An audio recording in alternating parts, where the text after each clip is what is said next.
Adani Group emerged as successful bidder to the Dharavi redevelopment plan earlier this week. The conglomerate, headed by Gautam Adani, quoted 5,069 crore rupees to secure the bid, while the DLF Group had quoted 2,025 crore rupees. The slum clusters of Dharavi, considered to be the largest such site in Asia, are situated close to major commercial complexes in Mumbai such as the Kurla Bandra and Mahim. As such, it is prime real estate property, which makes this an important project of significant commercial value. Dharavi is home to a large informal sector with over 100,000 employed within the slum area that stretches over 2.8 square kilometers. Over 58,000 families are estimated to stay within these premises, and this redevelopment project will have a huge consequence on their lives. Past plans and present project. This is not the first time that a tender to redevelop Dharavi was floated. The project has been in the pipeline of the Maharashtra state government for over 2 decades, since the idea was first suggested by architect Mukesh Mehta in 1997. The state government formally initiated the project back in 2003-04, and an action plan regarding this was approved in February 2004. It was in 2018 that the BJP Shiv Sena government in Maharashtra notified the formation of a special purpose vehicle, SPV, for redeveloping Dharavi. Global tenders were invited, and the winning bidder was expected to have an 80% stake in the SPV, while the remaining 20% would be with the state government. The successful bidder would also be responsible for the entire redevelopment and rehabilitation plan. Back then, although the Dubai-based Seclink Technology Corporation won the tender for 7,200 crore rupees, surpassing Adani Group's bid of 4,529 crore rupees, the project could not take off. The erstwhile Maha Vikas Aghada government, under Shiv Sena's Uddhav Thackeray, had to cancel the project because there was some issue with the transfer of railway land that was under the central government. However, once the BJP came back into power in coalition with Eknath Shinde, these creases were ironed out, and eventually Adani came up with the winning bid. Adani's gain. The entire project, which will be worth around 20,000 crore rupees, will give Adani access to prime real estate space in India's financial hub.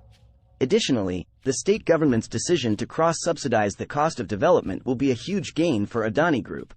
Under the current bid agreement, apart from equity of 400 crore rupees, any investment required for the project shall be brought by the lead partner in the form of compulsorily convertible securities such as compulsorily convertible debentures and/or compulsorily preference shares. The project will include construction of free housing for all eligible slum dwellers, along with other infrastructure development. The Maharashtra government wants the rehabilitation process to take place within the next 7 years. Outside the rehabilitation scheme, Adani's realty arm can also construct a free sale area with a relatively high floor space index, which can be sold in the open market. The timeline for the entire redevelopment is estimated to be around 17 years. At that point, the commercial value of Adani's holdings in Dharavi will be huge. People's prospects. So far, the common people of Dharavi have expressed various apprehensions about Adani's redevelopment project. While many are worried about the future of the thriving informal sector and wide variety of local businesses, some have also expressed concern about the loss of the diverse culture in Dharavi once the project is completed. Dharavi is reported to be one of the earliest settlements of the fisherfolk in Mumbai before the city started expanding rapidly in the 19th century. Since then, it has been a melting pot of various Indian and even global cultures, as international tourists take a lot of interest in Dharavi.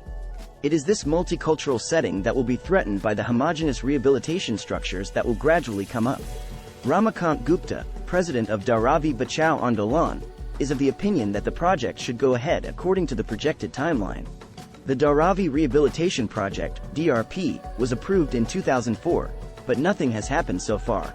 In 1995, there were 57,000 shanties in the slum, but the number has more than doubled now, and we assume that it is around 20,000.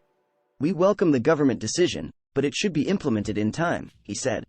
Mahesh Ankush Kali, a resident of Shastri Nagar in Dharavi, alleged that the project is being carried out for the personal gain of certain individuals and not for the welfare of the local people.